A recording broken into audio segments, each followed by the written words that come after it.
what is the argument that voting for you doesn't elect Christie, which is my concern?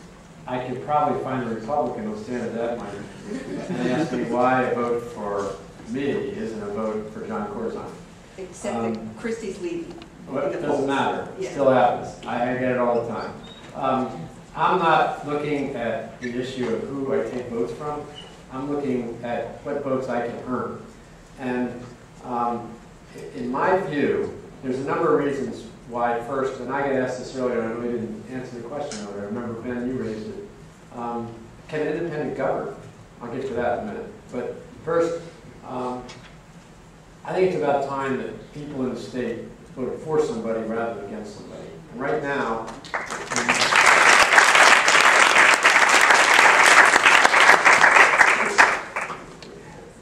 most people that I talk to are voting against Jon Corzine or they're voting against Chris Christie.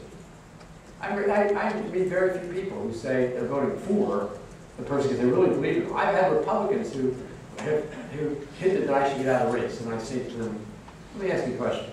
If I get out of this race, do you think anything's going to change in Trenton? And I'd say 60 to 70% of the Christie supporters look at me and they go, no. I said, what are you doing?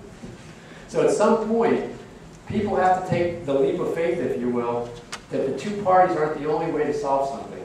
And it's going to take a leap of faith on some people's part.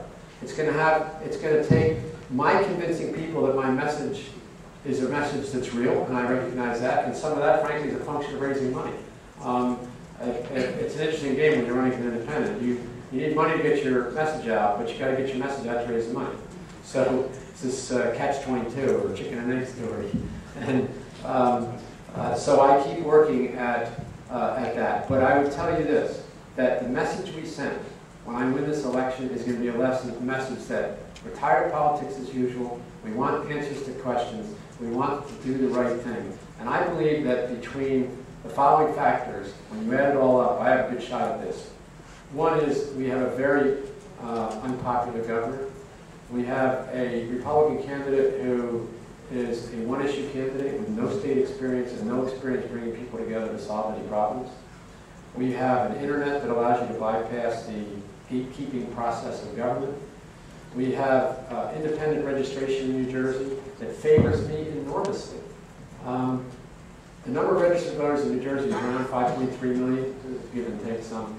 46% of those are not affiliated with either party. 35% are Democrats and 19% are Republicans. So the numbers are in my favor, and I'm the first person who has run as an independent that is not either a socialist or a libertarian or somebody on the extreme. And that's what's making people a little nervous, because I've got a broader background. And so, in addition to the other issues, we have a winner-take-all election, which means that there's no runoff. Most votes wins.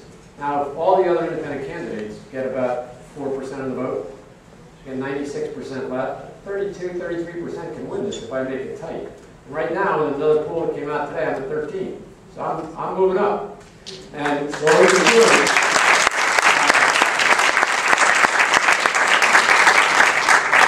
do, this can turn when people like you who are nervous enough about it say, you know what, once, just once, we're doing this for the state of New Jersey.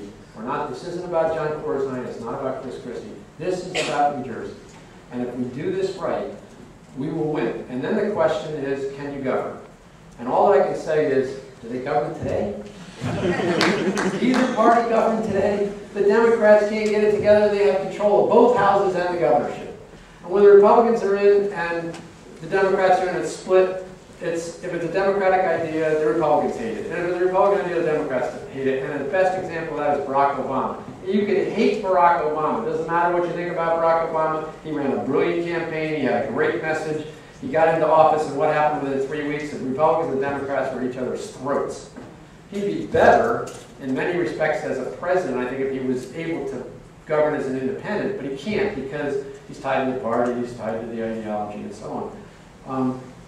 I've got a 30-year record of working with people across party lines, of bringing people together when I was at EPA, battles in the province of Ontario, the Canadian government, the New York State, and the US EPA.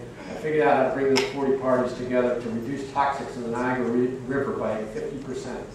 I did it with Great Swamps. I made a decision to deny a permit to Chatham Township for a sewage treatment plant upgrade. But after I did it, I brought together a group that was called the Great Swamp Watershed Advisory Committee that grew into a 10 Towns Committee that is now a model of regional planning for that area.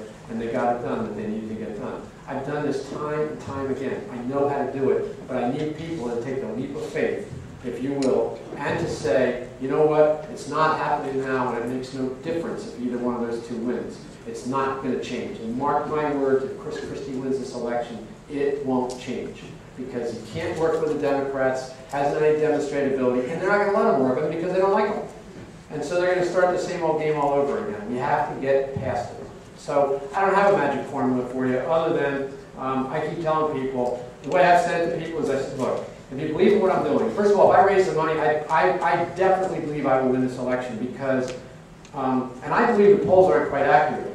I don't know about you, but I talk to people across New Jersey, they're sick of both parties. I talk to Republicans that are in the party that they're sick of it. I talked to a legislator the other day who told me, a Democratic legislator said, you know what, you've almost convinced my wife. I'm trying to bring her back. So I think there's something going on that isn't expressed yet in the polls. I don't have any formal evidence of that, but it just feels like people are pretty upset around New Jersey and they're ready for a change. We got to take that feeling and do something with it this time because we have an opportunity, unlike any other in my lifetime, to do this.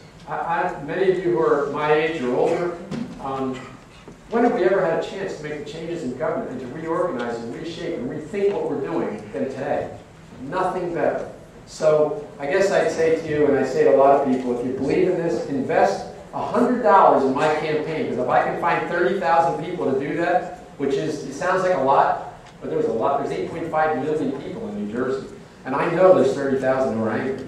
And if you make an investment of that $100, I have enough to get the full match, and I will win this election because I'll have combined nearly $11 million to spend. And I win this election, I'm convinced if that happens. And short of it, if you think I get 13% of the polls, and I've only put one ad on the air, tell me, that's not all about me either. That's about the fact that people are fed up. And they're going on the internet surfing. God help me, I hope I can find somebody. And I get lucky every now and then, they would end on my name.